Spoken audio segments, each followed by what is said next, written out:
السلام علیکم ناظرین، ہائی ٹیک نیوز کے نیشنل اور انٹرنیشنل خبروں میں آپ کا خیر مقدم ہے۔ میں ہوں نیہا خان۔ نظر ڈالتے ہیں آج کی اہم خبروں پر۔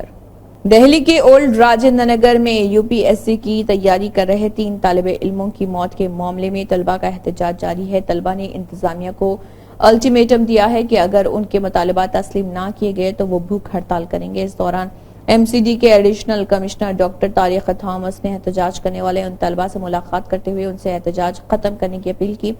ایم سی ڈی کے additional commissioner doctor Tariq Thomas نے احتجاج کرنے والے طلبہ سے بات کی۔ انہوں نے طلبہ کو اس بات کی یقین دہانی کروائی کہ ان کے مطالبات حکومت تک پہنچا دیے گئے ہیں۔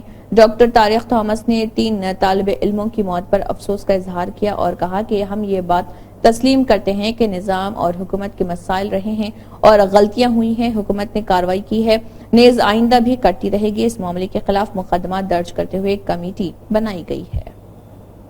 مدھیہ پردیش مدرسہ بورڈ نے شیوپور کے 56 مدارس کی منظوری منسوخ کر دی ہے۔ یہ کارروائی district education officer Ravindra Singh Tomar کی جانچ رپورٹ کی بنیاد پر کی گئی۔ اس رپورٹ میں کہا گیا ہے کہ 56 مدارس کام نہیں کر رہے، جن میں سے 54 مدارس حکومت سے گرانٹ بھی لے رہے تھے۔ مدرسہ بورڈ نے ڈسٹرکٹ ایجوکیشن آفیسر کی رپورٹ کی بنیاد پر 56 مدارس کی منظوری منسوخ کر دی ہے۔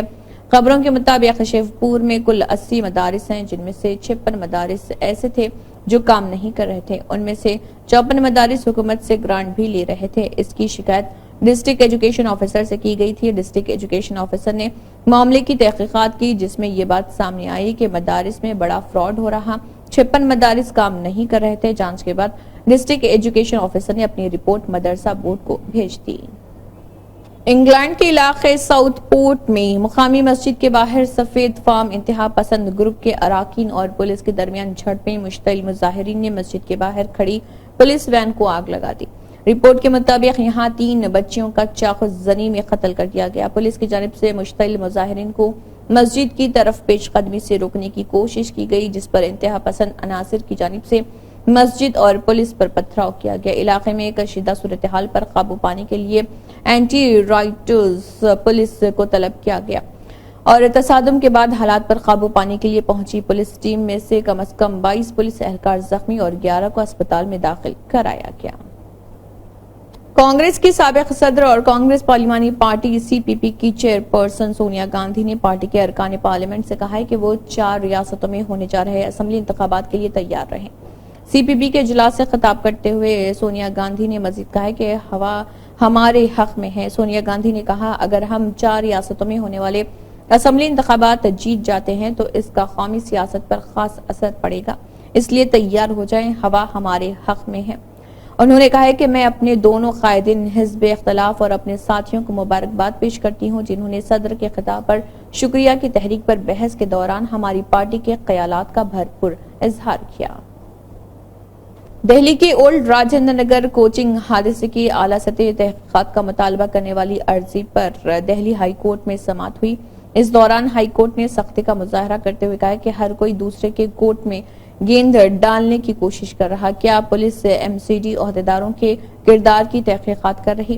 ہائی کورٹ نے کہا دہلی پولیس اس معاملے میں رپورٹ داخل کرے۔ سماعت کے دوران ایم سی ڈی کمشنر کو بھی ذاتی طور پر حاضر ہوں اور پولیس کی تفتیشی افسران اور ڈی سی پی کو بھی عدالت میں پیش ہونے کو کہا اور ڈرین سسٹم پر جو بھی تجاوزات ہیں انہیں ہٹایا جائے۔ ایم سی ڈی کے اعلیٰ عہدیدار خود میدان میں جائیں تو کچھ تبدیلی آئے گی۔ دہلی این سی آر کے لوگ مرطوب موسم کا سامنا کر رہے ہیں۔ اس کے ساتھ ہی پہاڑی ریاستوں اتراکھنڈ اور ہماچل میں شدید بارش نے تباہی مچا دی ہے۔ دہلی این سی آر سمیت شمال ہندوستان کے بیشتر علاقے اس وقت مرطوب گرمی کی لپیٹ میں ہیں اور لوگ بہت پریشان ہیں۔ محکمہ موسمیات نے بارش کا سلسلہ جاری رہنے کی پیش گوئی کی ہے، لیکن مطلع آبر آلود ہے اور بارش نہیں ہو رہی۔ عام طور پر ان دنوں دہلی میں ہلکی بارش کی وجہ سے گرمی کچھ کم ہو جاتی ہے، لیکن اس بار صورتحال بالکل مختلف ہے۔ لوگ گرمی سے نجات کے لیے بارش کا بے صبری سے انتظار کر رہے ہیں۔ دہلی میں زیادہ سے زیادہ درجہ حرارت 39.3 ڈگری سیلسیس ریکارڈ کیا گیا، جو معمول سے 5 ڈگری زیادہ ہے۔ حماس کے سربراہ اسماعیل ہنیہ ایران میں ایک حملے میں جاں بحق ہو گئے۔ وہ ایرانی صدر مسعود پزشکیان کی حلف برداری میں شرکت کے لیے تہران پہنچے تھے، جہاں ان کی رہائش گاہ پر بم سے حملہ کیا گیا۔ تہران میں ہونے والے اس حملے کی ذمہ داری تاحال کسی نے قبول نہیں کی۔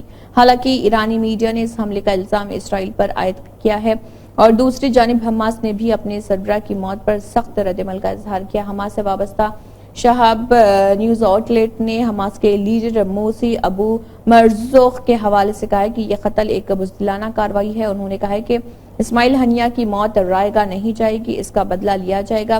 ایران کے پاسداران انقلاب نے تہران میں اسماعیل ہنیہ کی موت کی تصدیق کی ہے۔ حماس نے اس حملے کا الزام اسرائیل پر عائد کیا۔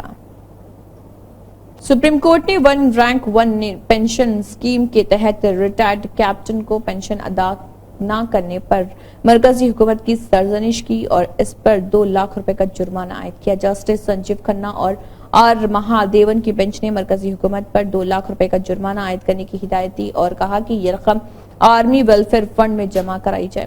عدالت عظمیٰ نے حکومت کو ادائیگی کے آخری موقع کے طور پر 14 نومبر تک کا وقت بھی دیا ہے۔ بینچ نے مرکز کی طرف سے پیش ہونے والے additional solicitor general Aishwarya Bhati پر برہمی کا اظہار کرتے ہوئے کہا کہ آپ مرکز 10% اضافہ پینشن ادا کرے یا ہم آپ پر جرمانہ عائد کر رہے۔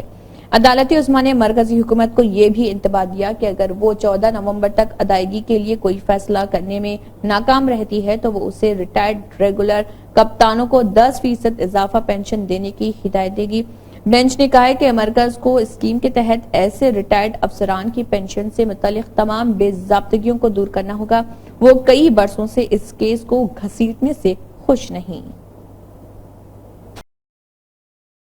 کیرالہ کی وزیر صحت وینا جارج ملاپورم ضلع میں حادثے کا شکار ہو گئی۔ وینا جارج کی کار ملاپورم ضلع کے منجیری کے قریب سڑک حادثے کا شکار ہو گئی۔ ریاستی محکمہ صحت اور مقامی پولیس نے کہا کیرالہ کی وزیر صحت کو اس حادثے میں معمولی چوٹیں آئیں اور منجیری میڈیکل کالج میں وہ زیر علاج ہے۔ جس وقت ان کی گاڑی حادثے کا شکار ہوئی اس وقت وہ لینڈ سلائیڈنگ سے متاثرہ ضلع وائناڈ کے دورے پر جا رہی تھی۔ خبروں کے مطابق وائناڈ میں مٹی کے تودے گرنے سے اب تک 175 افراد ہلاک ہو چکے ہیں۔ ہلاکتوں کی تعداد میں مسلسل اضافہ ہو رہا۔ وزیر صحت وائناڈ کی صورتحال پر مسلسل نظر رکھے ہوئے ہیں۔ NDRF نے کہا ہے کہ وائناڈ میں شدید بارش کی وجہ سے ایک بار پھر لینڈ سلائیڈنگ کا خطرہ ہے۔ کیرالہ کے وائناڈ ضلع میں قدرتی آفت نے بڑے پیمانے پر تباہی مچائی ہے۔ بارشوں کے بعد مٹی کے تودے گرنے سے مرنے والوں کی تعداد میں مسلسل اضافہ ہو رہا۔ اب تک 175 افراد کی ہلاکت کی تصدیق ہو چکی ہے۔ 90 سے زیادہ لوگ لاپتہ بتائے گئے ہیں جبکہ NDRF، آرمی، نیوی اور ایئر فورس کے اہلکاروں نے ملبے سے بڑی تعداد میں لوگوں کو محفوظ نکالا ہے۔ 128 افراد زخمی بتائے جاتے ہیں۔ وائناڈ میں موسم اب بھی خراب ہے اور شدید بارش کے پیش نظر الرٹ جاری کیا گیا اور ریسکیو ٹیم کو کافی مشکلات کا سامنا ہے۔ کیرالہ حکومت نے سانحہ کے بعد 2 روزہ سوگ کا اعلان کیا۔ متاثرین کے اہل خانہ ملبے تلے دبے اپنے پیاروں کو تلاش کر رہے۔ ڈرون اور ڈاگ اسکواڈ کی بھی مدد لی جا رہی۔ وزیر اعلیٰ کے مطابق وہ جگہ منڈکئی جہاں یہ لینڈ سلائیڈنگ ہوئی ہے وہ انتہائی خطرے والے آفت زدہ علاقے میں آتی ہے اور وہاں لوگ نہیں رہتے۔ وہاں سے مٹی، پتھر اور چٹانیں چورل مالا تک جا گری ہیں اور جو اس جگہ سے 6 کلومیٹر دور ہے جہاں سے لینڈ سلائیڈنگ ہوئی تھی۔ یہ کوئی حساس جگہ نہیں ہے اور یہاں لوگ برسوں سے رہ رہے۔ اس کے پیش نظر یہاں بہت زیادہ جانی نقصان ہوا۔ کانگریس نے بی جے پی کے رکن پارلیمنٹ انوراگ ٹھاکر کے ذات پات پر مبنی بیان کو نشانہ بنایا۔ کانگریس رہنما پون کھیڑا نے انوراگ ٹھاکر کے بیان پر تنقید کی۔ کانگریس نے سوشل میڈیا پلیٹ فارم پر ایک ویڈیو شیئر کیا۔ اس ویڈیو میں پون کھیڑا بی جے پی کی ذہنیت پر سوال اٹھا رہے ہیں۔ کانگریس رہنما پون کھیڑا نے انوراگ ٹھاکر کے راہل گاندھی کی ذات پر سوال اٹھانے والے بیان پر جوابی حملہ کیا۔ انہوں نے کہا ہے کہ راہل گاندھی کے والد کا نام شہید راجیو گاندھی ہے اور راہل گاندھی کی ذات شہادت ہے جسے انوراگ ٹھاکر RSS اور بی جے پی نہیں سمجھیں گے۔